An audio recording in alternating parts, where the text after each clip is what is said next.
Hey dudes, welcome to Splat from the Past, the only 80s themed horror and sci-fi show where things can get totally radical. Now today, I will be welcoming one of the great character actresses of all time, K Callan. You all know her as Clark Kent's, who was she? His mother, his grandmother, she was a relative of Clark Kent on Lois and Clark, The New Adventures of Superman. I'm so sorry, I haven't watched the show in a long time. So it was like along the lines of aunt or grandmother. I'm having her on the show today to talk about that, talk about her roles in such classic movies as American Gigolo, Touch of Class, Joe, Fast Break, classic, The Onion Field, and promote her appearance this weekend at the Hollywood show in Los Angeles. And I can't wait. Like I said, she's one of the great character actresses. So yeah, here is my interview with K Callan. Hi, Kay. Hey, how are you? I am wonderful. How are you? I'm good. Are we at the right time? Are we all cool? We are all ready to go. All right. This is such an honor. Thank you for taking the time today. I think you're one of the great character actresses. Oh, well, thank you so much. That makes me feel really good. Oh, my pleasure. So, going back in time, did you gravitate toward acting early on? As far back as I can remember, that's what I wanted to do. I always say since I was 5, but who knows how old I was. Yeah. Your parents take you to plays and movies and all that? Not that much, really, because we weren't that kind of family. I grew up in Texas. I went to the movies, though, so much. My older sister was, and she was much older, but she was way into the movies, and she was frequently stuck with me, and she went to the movies, so then I went to the movies. I grew up on Betty Grable movies, and that was my idea about what it was going to be like to be an actor. That's so wonderful. At what age did you start acting, though? Well, in school plays, I mean, I'm told I played the baby Jesus when they would have nativity scenes in our school plays. So, so I guess I got started pretty early. Mm-hmm. I was reading that you studied drama at the HB studio in New York. I did, with Herbert Berghoff. Mm-hmm. Who else was there with you at that time? Nobody that you would know. I was in a class where I was like old because I didn't get to New York until I was already 30. I already had 3 kids and went to New York. And so everybody else was like in their 20s or something like that. And so I don't have any like backlog of people that I went to school with. You didn't see like Rutanya Alda or Alice Spivak there? Well, I know Alice was there. I didn't study with her, but I didn't really, I studied with Herbert, and then I studied with, oh my gosh, she was a wonderful teacher. Somebody had told me that she was the best teacher of beginning technique, and Herbert was really, he would just kind of say these things, and it was implied that I already knew that, and I really was extremely green. The studying I had done in college wasn't at all what you get, when you go to New York. And so I can't remember her name. But anyway, I studied with her, and she was just great. They always talk about the beats, it's this beat and that beat. Well, she would give you a scene, and you would do a scene, and she would hand you in your hand the list of beats and what they were. So it wasn't just something you were like, oh, yeah, you really understood what she was talking about. Yeah. That must have been an amazing time to study acting in New York because it was right at the height of the next generation of method actors in the actor studio and all that. Well, I don't know. I kind of think that was before me. I kind of think those people were there. And I think, when I was in Texas and wanted to be an actor and had no idea how you go about becoming an actor. And as I said, I was raised on all these Betty Grable and MGM movies. I wrote letters to various heroes of mine who worked at MGM, and they all wrote me back. And the only one I really remember now that wrote, but I know there were 2 others that did, and they were handwritten letters, and one was from Marge Champion. And she said what all the rest of them said to me, which was, you should get as much experience as you can in your hometown before you go to New York. And then she talked more about that. And then she said, and when you go to New York, you should study with Herbert Berghoff or, oh gosh, who is the other guy? Ulu Grossberg? No, he, Joe Papp? Not Michael Shurtleff. Joe Papp? No, Joe didn't teach classes. It'll come to my brain in a minute. But so I just went straight to Herbert.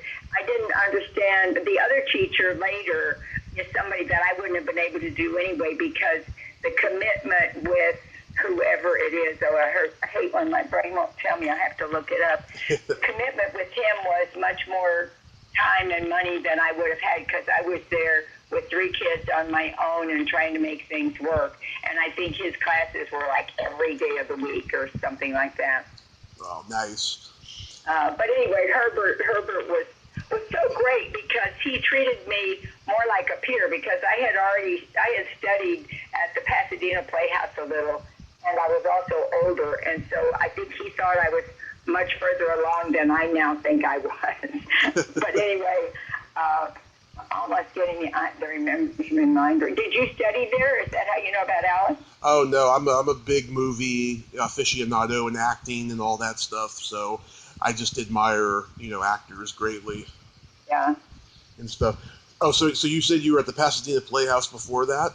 Yeah, but I was at the Pasadena Playhouse after its prime, in the days that I had read about it. And, I'm just this kid in Texas who reads Theater Arts Magazine and has no idea about anything. Mm-hmm. And I had heard about, the Pasadena Playhouse, and so I just saw this ad in the newspaper and came out and studied here one summer. But it was way after, who is it? There were several, what's his name there were several big stars that went there, but way before my time, and they might have been at about my age, but I think that by the time I got there, they were already well on their careers. Yeah, I know that Harry Dean Stanton was at the Pasadena Playhouse in the 50s. Well, he was, and who's the guy? Jeez, my brain. The guy who played in, I'm not even going to try and say his name. I'll look on IMDb while we're talking and see if I can give myself some kind of clues to get who it is. Okay.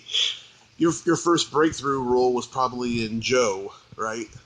It was. I had never done a film before. As had neither Peter Boyle, Susan Sarandon, and I. That was all our first film, and it really put us all on the map.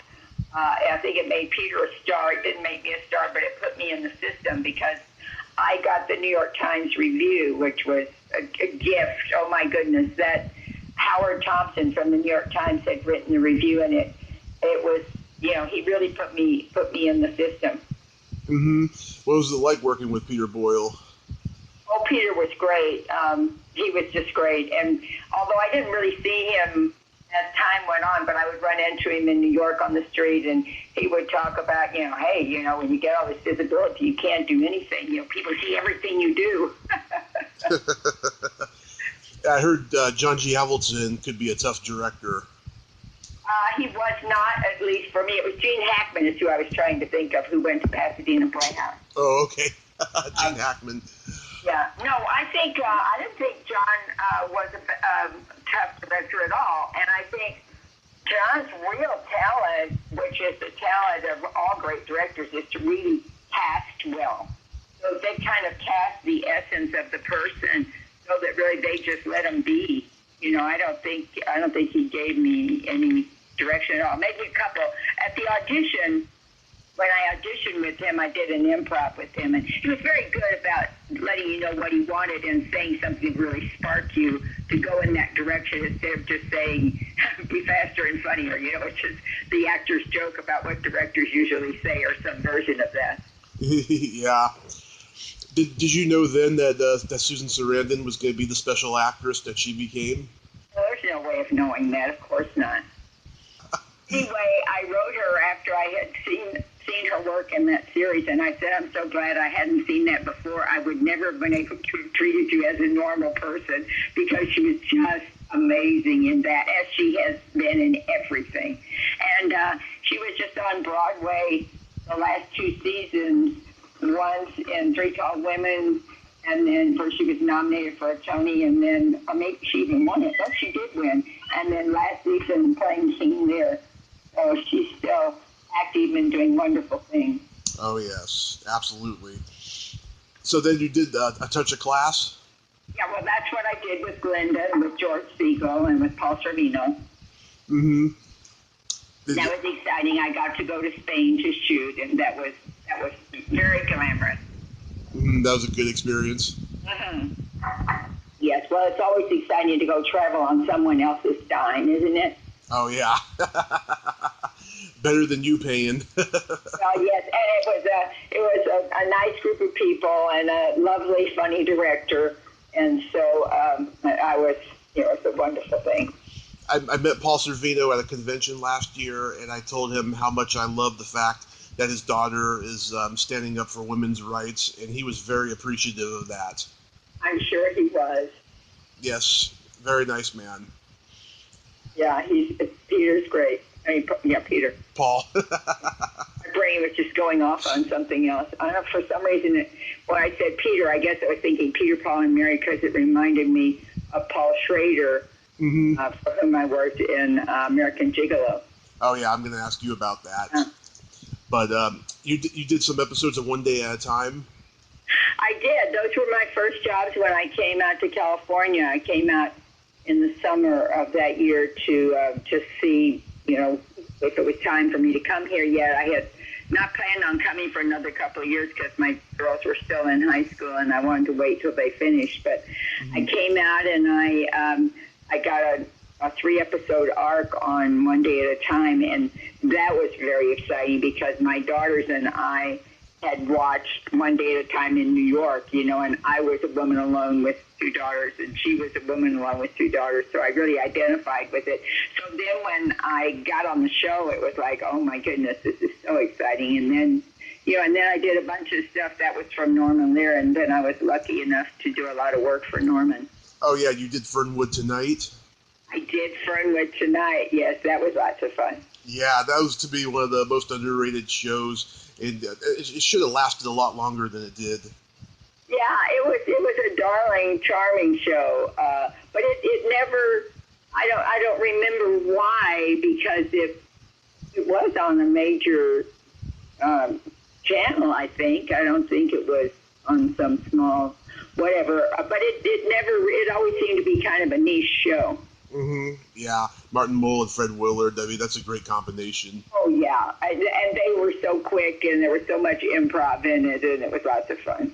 Yeah, that was back in the days when you can get away with that. Well, I think a lot of shows do that, but this was that kind of show, because it was like a, quote, nighttime talk show, right, that was in the style of that.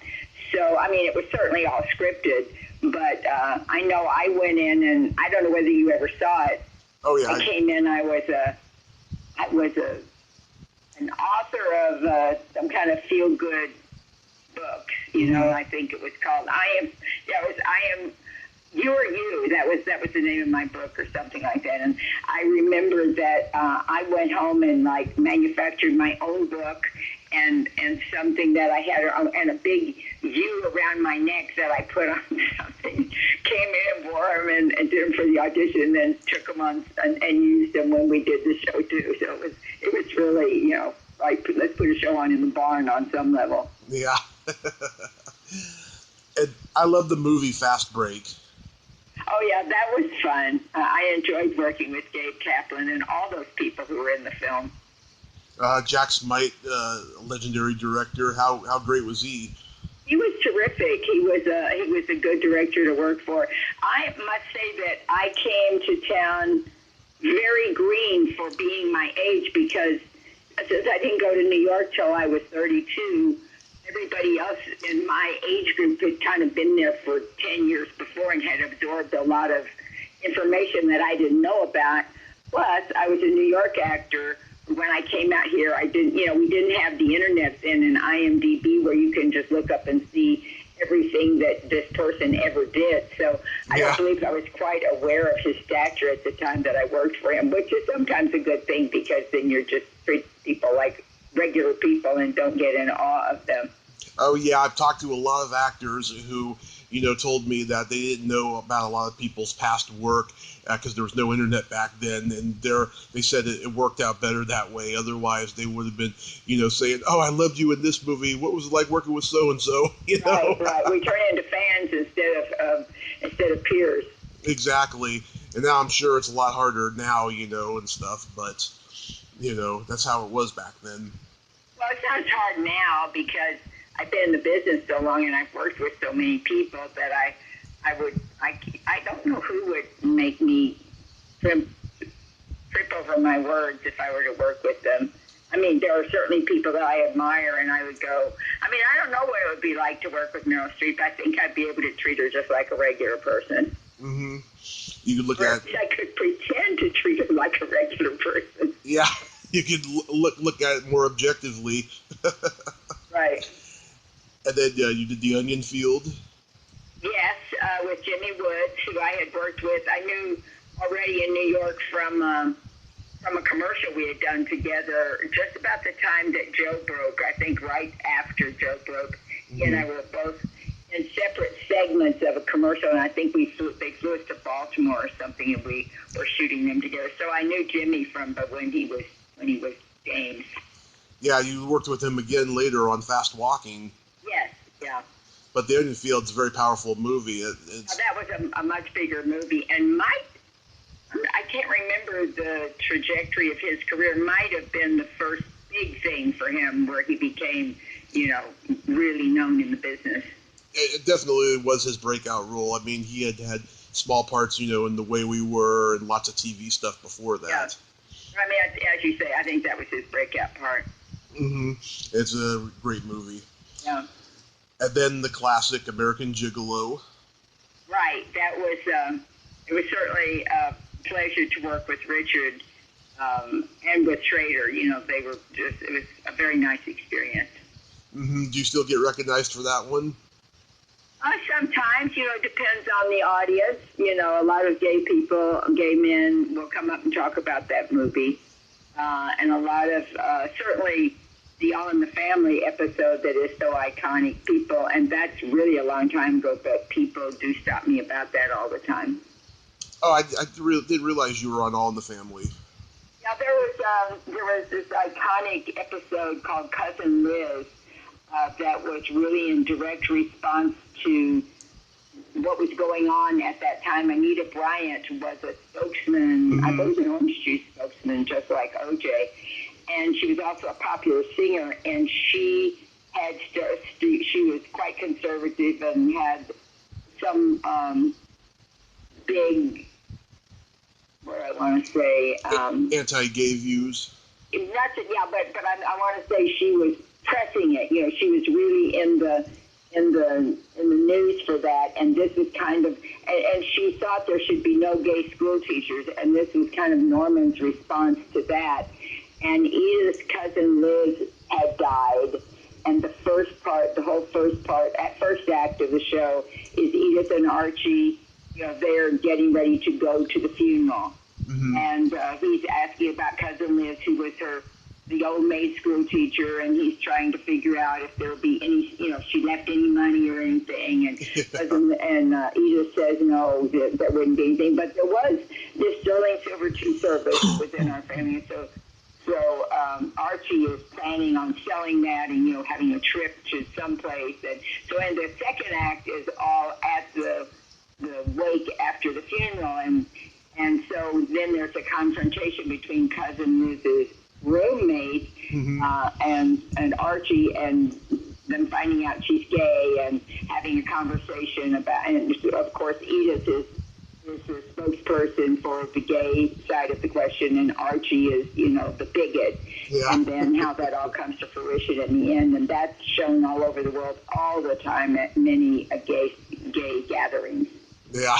That's a very funny show. I love it. It was a terrific show. You can actually see that episode if you just go to YouTube and pull up All in the Family Cousin Liz. I'll check it out, and I'll let you know. Writing on it. Wonderful writing. They won an Emmy for that show. Oh, wonderful. Yeah, I love that show. But Yeah, I always liked American Gigolo because I also love older women, so it's a story I can relate to. That's nice. I don't think that's exactly an older woman relatable story since she was actually paying for someone to go out with her. Yeah.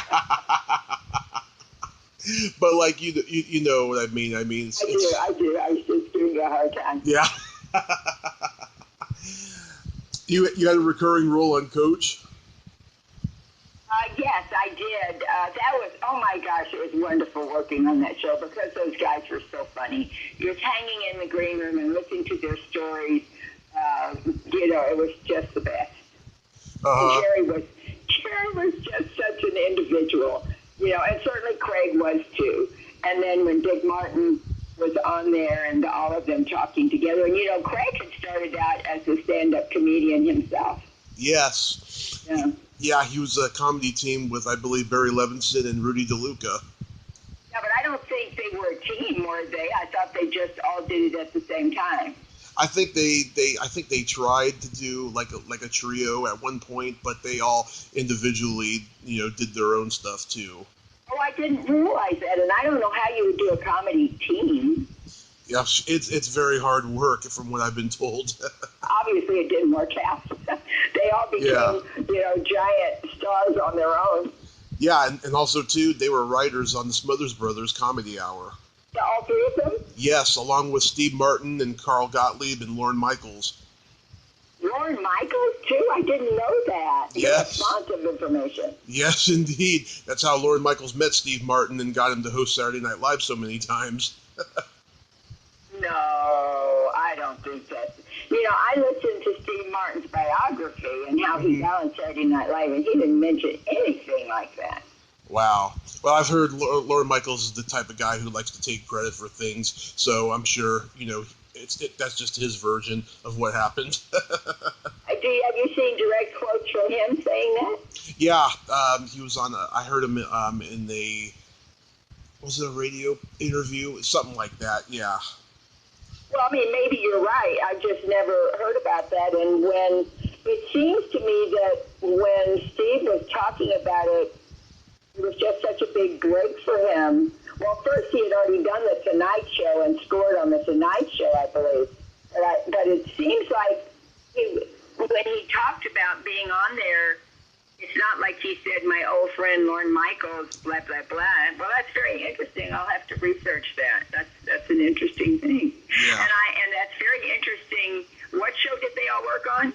On the Smothers Brothers Comedy Hour. On the Smothers Brothers. Well, I mean, it certainly makes sense, but I just, I don't think I ever thought Lorne Michaels existed before Saturday Night Live. He's such an icon, and it's been so many years that he's been doing that. I don't think I ever knew what his early career was like. Yeah, he was definitely a guy who struggled. I mean, he also wrote for the Lily Tomlin Show, and I think he was on Carol Burnett's show, which led to the Lily Tomlin Show, something along those lines.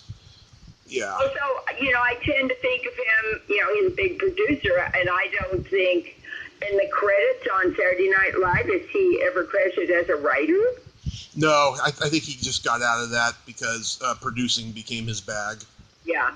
Well, he certainly has produced. I mean, what an array of talent over all of these years have graduated from Saturday Night Live graduate school to be successful comedians, producers, writers, directors. I mean, there's just no better training if you can live through it. Certainly. Absolutely. Now, going back to Coach, though, did you know that a couple of years ago they tried to reboot it? No. Was everybody still, was Jerry, obviously Jerry must have still been alive, and yes. The producer's name, I can't remember. I first worked with him on Barney Miller. Yeah.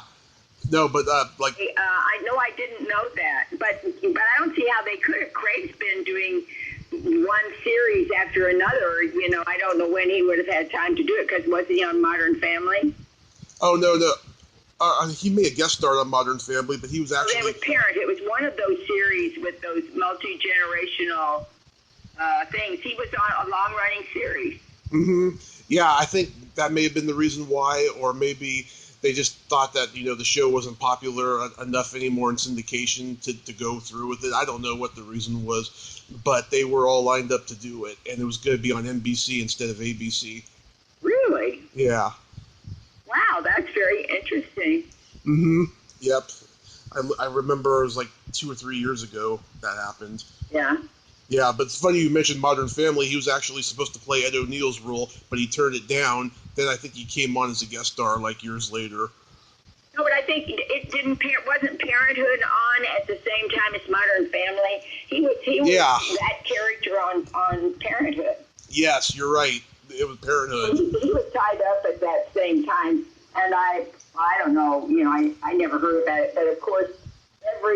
Every day, they talk about rebooting something. They keep talking about rebooting Lois and Clark, and I got all excited at one time. It's like, yeah, how is that going to work? Dean and Terry are not young Dean and Terry anymore, and so if you're going to deal with Superman and Lois, nobody's going to care about them. They're going to want to know. He's going to have to have produced, a little Superman Jr., and then the show's going to be about that. It's not going to be about them. It's like, it always sounds like a good idea, but the practicalities of moving these people forward in their lives, the characters forward in their lives, and what are you going to do with that is another thing. Yeah.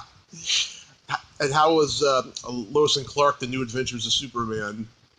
Oh, it was great. We had, Deborah Joy Levine, who wrote it.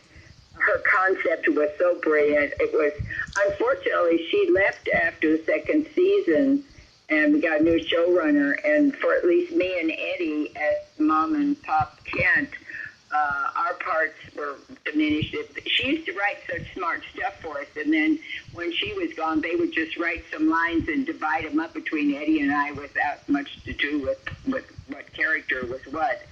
So it was hard when that happened, but anyway, it was very exciting to be on a show that was in the top 20 at one point.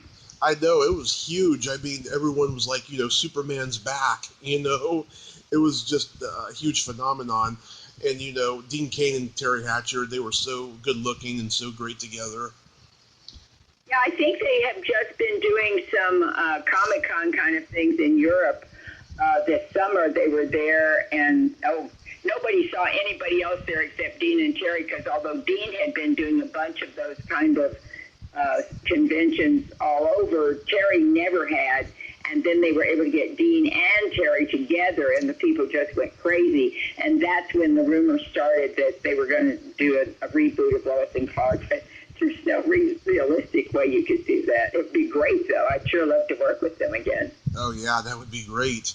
Especially since, all the comic book, likenesses are just huge now in Hollywood. Oh, well, there's another reiteration I read today. There's going to be a new Superman. Oh, good. Yeah. And I forget, was Martha Kent the aunt or the grandmother? I was Superman's mom. Oh, Superman's mom. Okay, I was always earthly mom. Okay, because I forgot. It's been so long. Yeah. I was reading that you're a member of the Academy. How is it that you've never gotten a nomination? Well, you got to get the part to get you a nomination.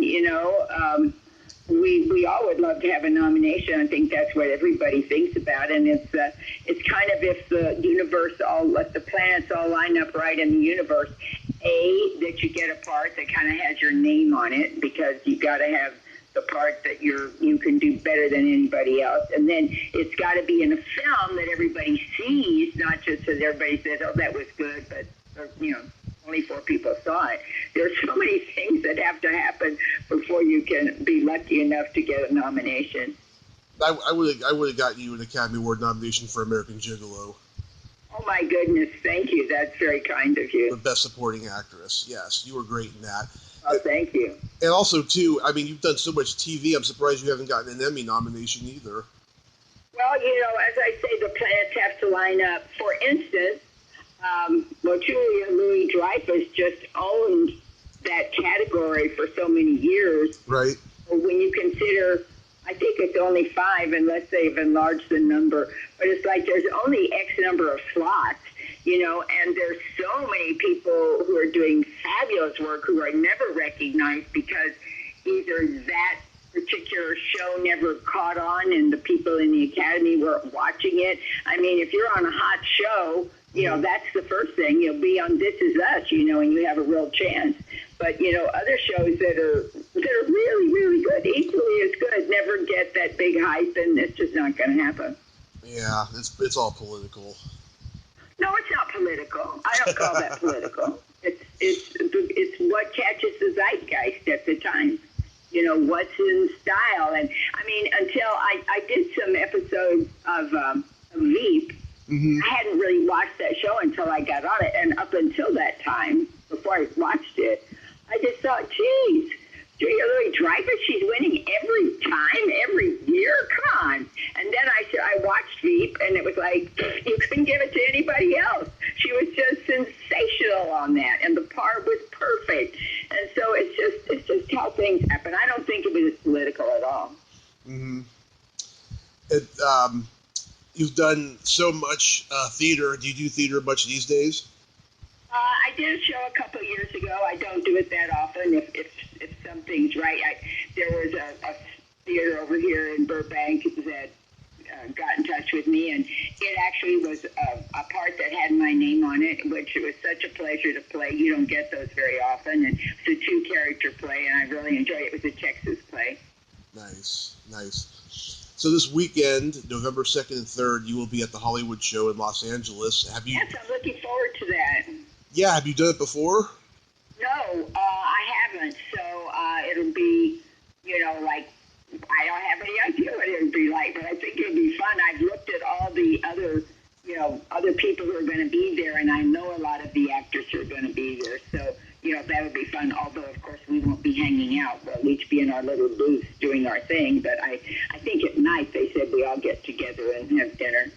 Mm-hmm. I've interviewed a couple other people this month who's going to be there, like Linda Day George, and today I had Art LaFleury on, and it seems like it's going to be a great show. I haven't been to one yet. I will go in the future, though. Yeah. Well, I'm looking forward to it. It's going to be interesting to see, you know, how it all goes. Is it your first autograph show overall, though? Well, no, over time, and I mean over a long time, like once there was a reunion, we'll call it, a reunion show for Quantum Leap, and I had done an episode of that, and that's one of those shows that has, you know, rabid fans. Right. And so I did that, and then I did one for Carnival, and that was nice. And then I had an episode of Star Trek, and so I was invited to one of those. But, you know, I didn't, it wasn't anything that I remember in any big thing. And I had, you know, such a tiny part of Star Trek. I just had one episode. Carnival, I recurred on it, so that was a different experience. And I it's amazing. The fans of these shows are incredible. You'll be someplace. You know, I went to the theater one night over in Westwood, and somebody came up and called me by my name, my character name from Quantum Leap. It was just like, that's just so great that people remember those things. Yeah. People like me, I mean, we're, you know, hardcore about, you know, all the horror and science fiction movies and TV shows and stuff, you know. And yeah, it's wonderful. You know, it's very exciting to have people come up and remember you like that. Mm-hmm. It sure is. Well, I hope, Kay, that you have a great time this weekend, and maybe next year, if they invite you back and stuff, you know, maybe I'll be there and I'll get to meet you. I hope so. You know, I have a movie coming out right before Thanksgiving. Oh, what's the movie? You know Rian Johnson? Yes. Well, it's Rian Johnson's new movie, Knives Out. Ooh, who do you play in it? I play the matriarch of the whole family. Mm-hmm. Is it Christopher Plummer's mother? Christopher Plummer's mother? Right. I spend a lot of time in the makeup chair every day. Oh, my God. So they made you like 100 or something? Well, I believe that when the film opens, there's a party, and my character is there eating, and someone says, you know, how old is she? And Jamie Lee Curtis says, no one knows. Oh, you got. So I'm pretty ancient. Oh, you got Jamie Lee Curtis in it too. That's so cool. Yeah, it's a wonderful cast of people. You should look it up on IMDb Pro. I'll check it out. Yeah, and see the movie. I think you'll like it. It's very funny. It's in the style of an Agatha Christie thriller, and it's quite unique because Ryan Johnson is such a stylized director. He's just terrific. Is it coming out in theaters? Coming out in theaters the day before Thanksgiving. Okay, I will check it out. I hope it's a big success for you. I hope so too. I'm looking forward to it. It was certainly a lot of fun to do. Awesome. Well, Kay, you have yourself a great day. You too. Take care. And as you say, next year maybe we'll see each other at the Hollywood Collectibles. Or somewhere. I hope so. Okay. Take care. Okay. Bye-bye. Okay, bye-bye. Well, there you have it. K Callan. Ain't she a sweetheart? Yes, she is. I love talking to old Hollywood, old New York actors and talking about the classic years of filmmaking and theater and all that. If you like this video, everyone, please subscribe to my YouTube channel, add me as a friend on Facebook, join my Tommy Kovac comedian page on Facebook, follow me on Twitter and Instagram, and all that fun stuff. Well, that's all the time we have this week on Splat from the Past. Until next time, this is Tommy Throwback Kovac saying, there's no shame in living in the past, because the present sucks. Later, dudes.